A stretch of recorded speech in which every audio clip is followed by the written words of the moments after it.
Hello and welcome to topic 2 of our STG course, Leveraging AI to Build Lesson Plans. In this class, we are going to talk about writing questions and content. My name is Hannah Carnahan, and I gave a longer introduction in topic 1, but the short of it is that I am an expert in educational technology, and this is my 4th year with Canyon PD. I'm so excited to get to talk to you about generative AI. Now, this quote comes to us from John Dewey, who was a philosopher, psychologist, and important education reformer. And this quote is actually over 100 years old, but it's even more true now than it was then. If we teach today as we taught yesterday, we rob our children of tomorrow. The objectives for our class. First of all, we're going to continue to learn to use generative AI as a thought partner as we're creating our lessons. And we're going to learn tips for generating prompts to generate lesson questions and content. This is a quick review, but we talked about the term prompt engineering, which is how we write our questions for our chatbot or for whatever generative AI that we're using. The better we prompt, the better responses we can expect to get.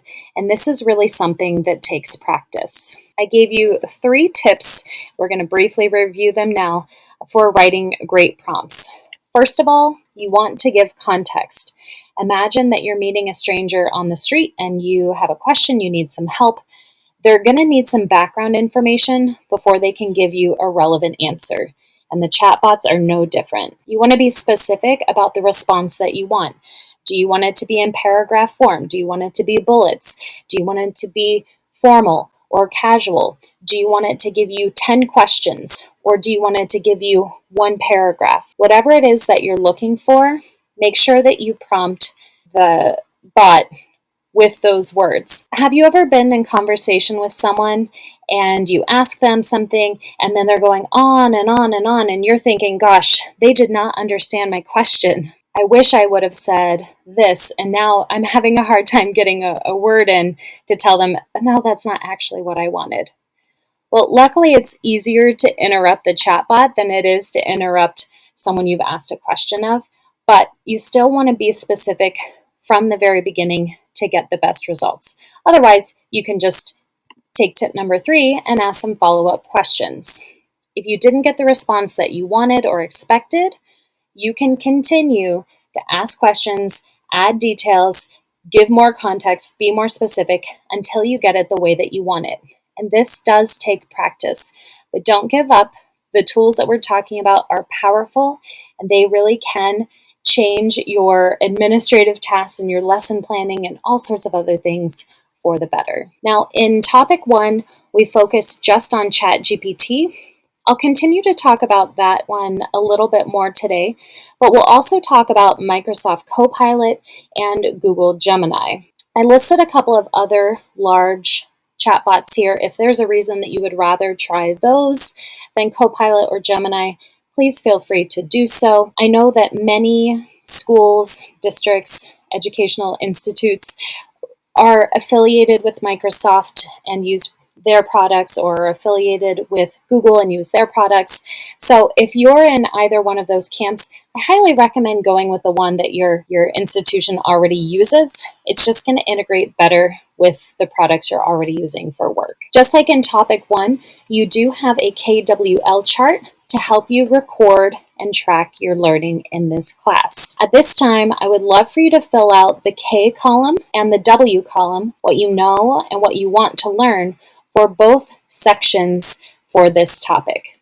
You can pause the video and come back when you're finished.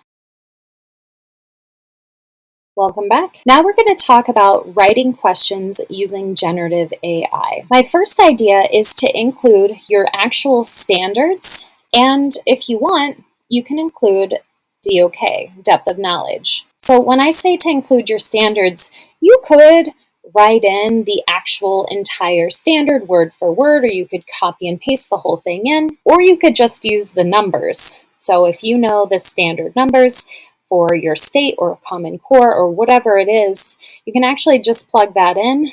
And since the bots have been trained on tons and tons of data that is available on the internet, it probably is going to know what you're talking about. Now, if you get results that do not match what you know that standard is, you may need to go back and tweak your prompt. But for all of the practice I've done, I just put in the standard number and I'm able to get great results that way. You could actually even ask the bot, do you know what this standard means?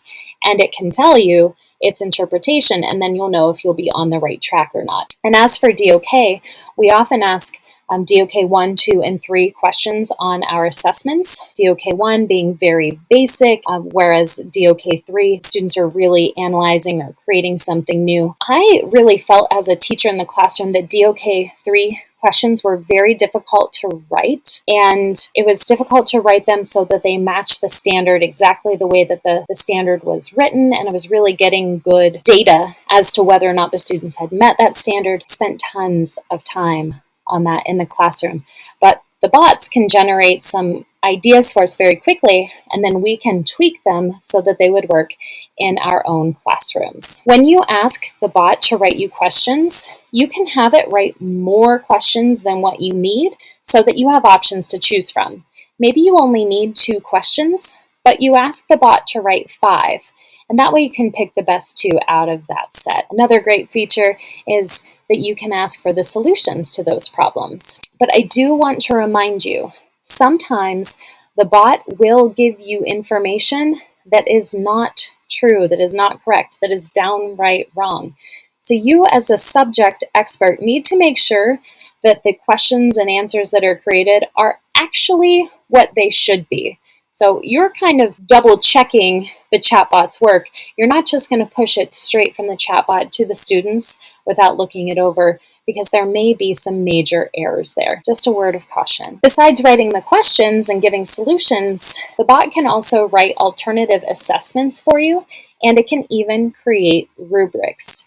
So I know that sometimes we don't want to give multiple choice, true and false, short answer, essay, those types of questions, and we want students to maybe create a project, make a portfolio, create some sort of creative display to show that they have mastered the standards and the objectives that you've been teaching, but maybe you're not exactly sure how you want that to look. The generative AI can come up with some ideas for you. So what I have for you next are a few screenshots from a couple of the different chatbots to show you these ideas in action. So I'm starting here with ChatGPT, and I asked for multiple choice questions about digital literacy.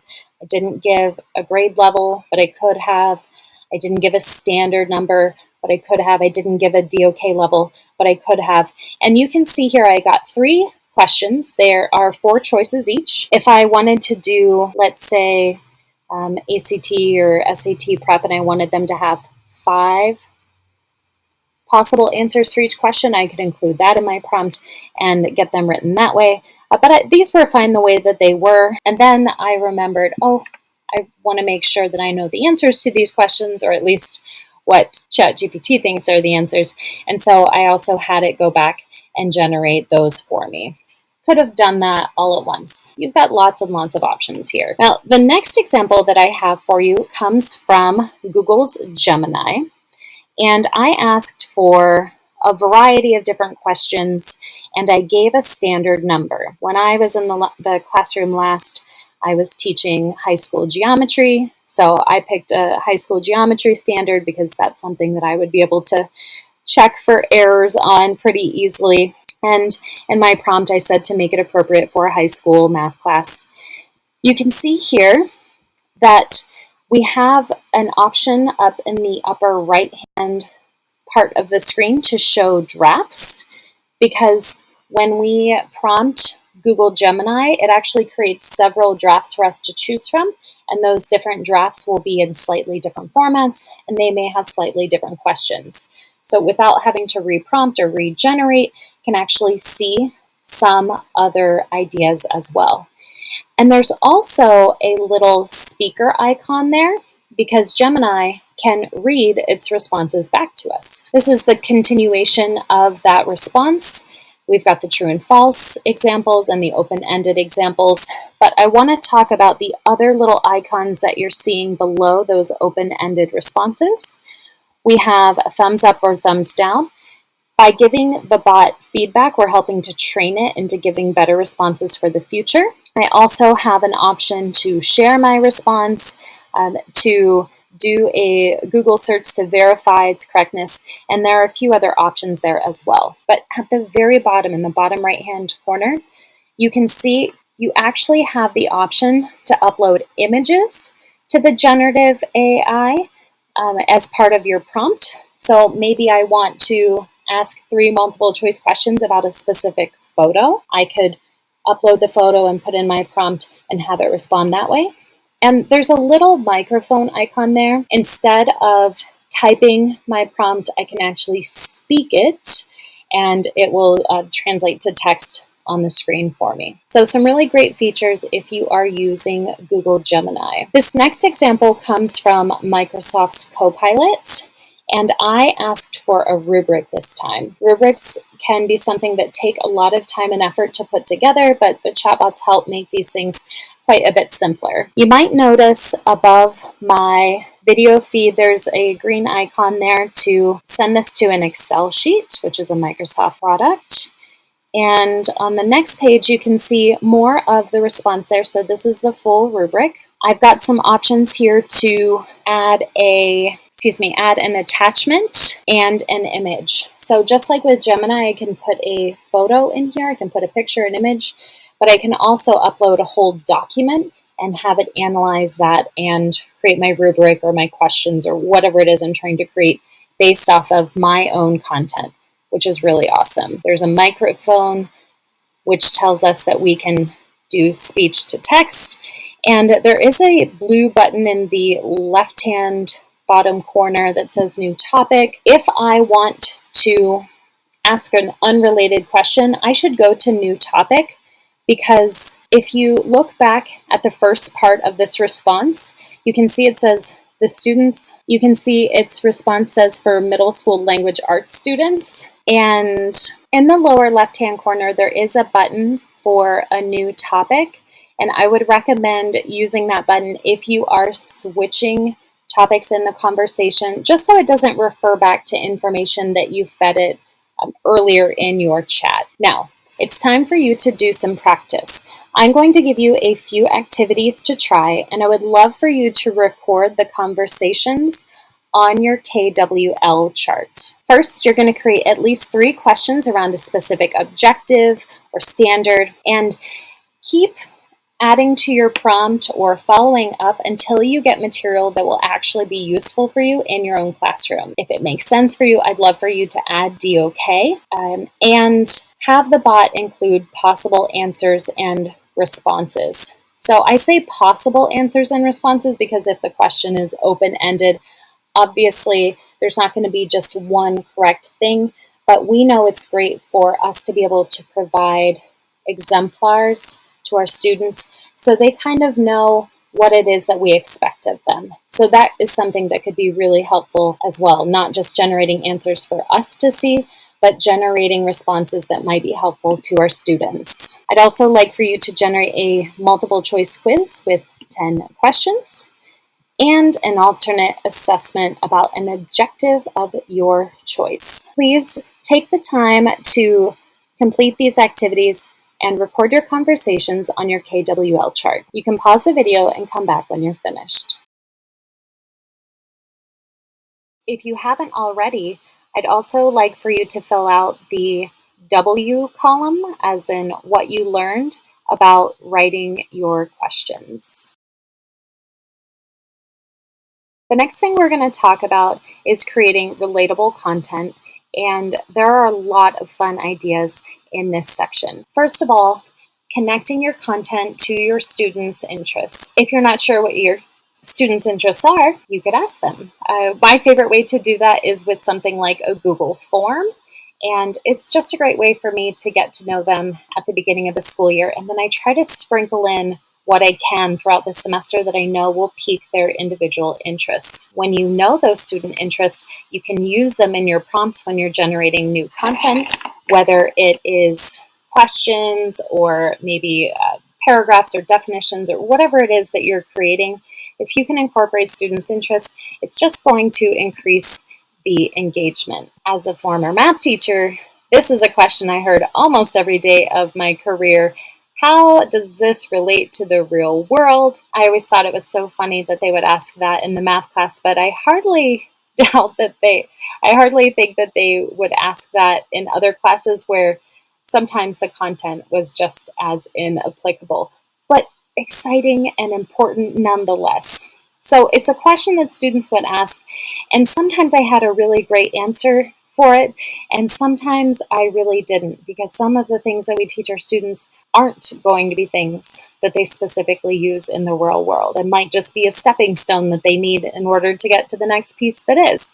Or it might just be something that's designed to help them further their logical thinking or something like that. But the chatbot is very good at generating those kinds of connections, even if they might be a little bit of a stretch. They might be entertaining, and they might be enough to satisfy your students' curiosity. You can also relate current events to specific standards that you're teaching, which is excellent. ChatGPT is not connected to the current internet, so that bot won't work as well for this particular idea, but Gemini and Copilot certainly will. And you can relate standards to other subject areas. We know that sometimes our students think that the different subjects are islands and they're not really connected. If we can help them see those connections a little bit stronger, if we can make those connections for the students, they'll start to see how their education really is interconnected. So here are a few examples. First, I'm talking with ChatGPT about digital literacy. And here I was using the example of a college freshman class, and it gave me a couple of really good ideas here.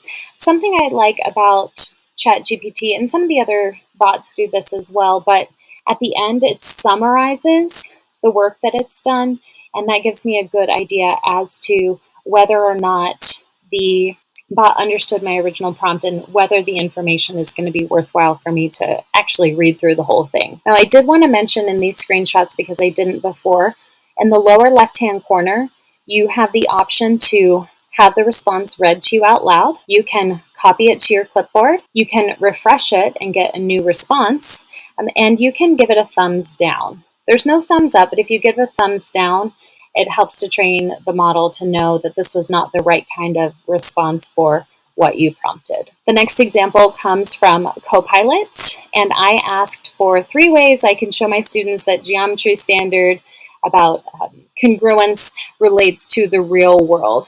And it gave me a couple of really good ideas here. So thinking about the coordinate plane and mapping locations, graphing real world data, I don't know. Classifying shapes and figures. Maybe they'll be on a game show and they'll need to do that. I don't know. But there are a couple of things I wanted to point out here on this screenshot. You will see where it says learn more. It actually has some sources where it got this information from. So I can use those buttons to head over to the original sources to get more information. And I also see that it has given me a couple of possible follow-up questions at things I might want to ask. So there's a little bit more here than when I prompted it in the earlier example. I have a lot of favorites when it comes to generative AI, but this next section really is my favorite of the ones we're going to talk about today, and that is ideas to help create novelty in your classroom. The chatbots are very good at doing things like writing songs, writing poems, even writing scripts for TV shows, movies, plays, whatever it is that you want. The chatbot is able to do these things very quickly. And they're pretty good. They're pretty good starting points. You may need to tweak them to make them the way that you really want them, but I have used examples like this before and gotten such great results, even just on the first go around. It feels very impressive that the generative AI can do these sorts of things and so quickly. I think it's really fun to incorporate students' names into things.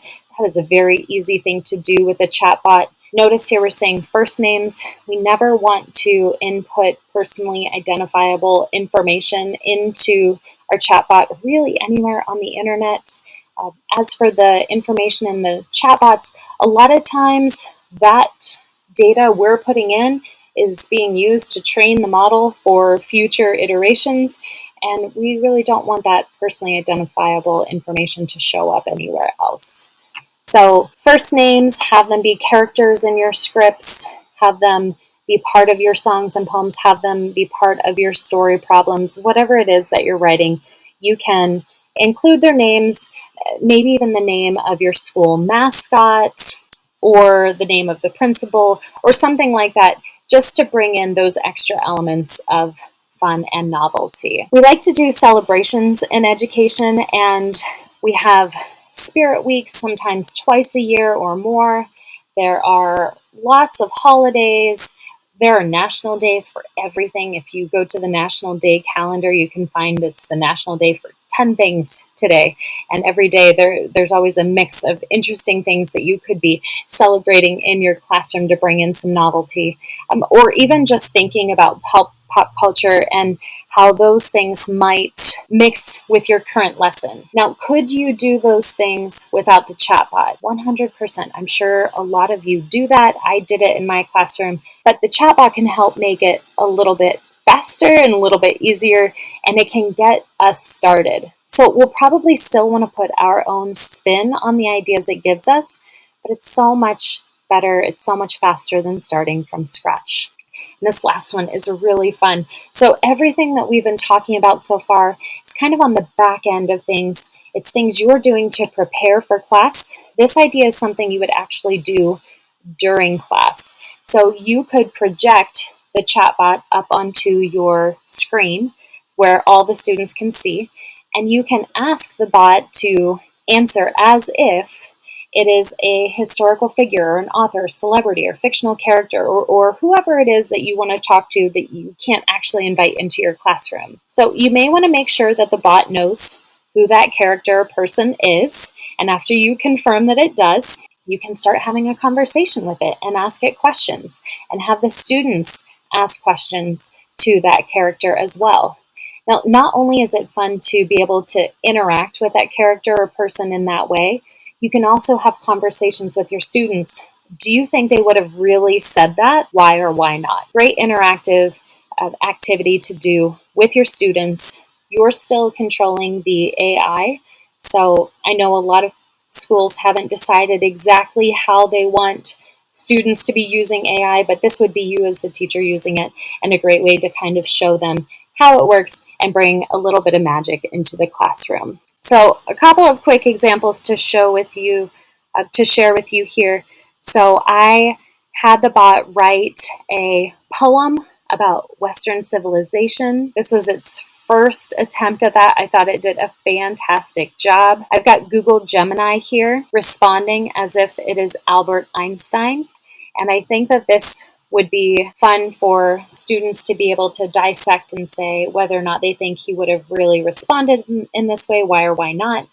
And in this case, since I was creating an example for this class and we're not live having a discussion, I could actually provide this to my students on paper or digitally and have them scour through and make their decision. Do I think Albert Einstein would have said these things or not? So I hope that we're getting a lot of ideas here. I have a few things I want you to practice with. You can use ChatGPT or Gemini or Copilot, whichever bot makes sense to you. But I want you to come up with an idea that relates a student's or multiple students' interest to an upcoming topic, a cross-curricular connection between a current or upcoming topic and another subject area, and a way to incorporate novelty in an upcoming lesson. I want you to make this as useful for you as possible. And please remember to record these conversations on your KWL chart just to keep all of your learning in one place. You can pause the video and come back when you're done. I very briefly want to talk about some other generative AI tools that are out there. DALL-E 2 was really popular when it came out, but it's not available for new signups, so we're crossing that one off the list. But did you know that K-12 educators can get free premium accounts for Canva and Adobe Express? Both of these tools have fantastic generative AI tools built into them for generating images and a lot more than we can talk about right now. I I highly recommend you explore them. That being said, do not fall down the rabbit hole of generative AI tools. A screenshot from April of this year showed that we had 13,000 different AI tools that are available on the web. And here's a screenshot from almost exactly a year before that. There were 3,000, which was already a lot, but these tools are multiplying so quickly, and many of them can do the exact same things because they're built off of the same models. They just package things a little bit differently. I encourage you not to fall down that rabbit hole. I hope we've sparked some great ideas today, and I'd love for you to pause the video and write your reflections at the end of your KWL chart. Remember, if we teach today as we taught yesterday, we rob our children of tomorrow. A reminder of why we exist. We want to empower, educate, and inspire you to take action and fulfill your purpose and serve others. We cannot do this without you. Generative AI is going to change the world as we know it. And I hope that what you learned here today will help you begin to change with it and bring those around along for the ride. Thank you so much, and I'll see you in the next course.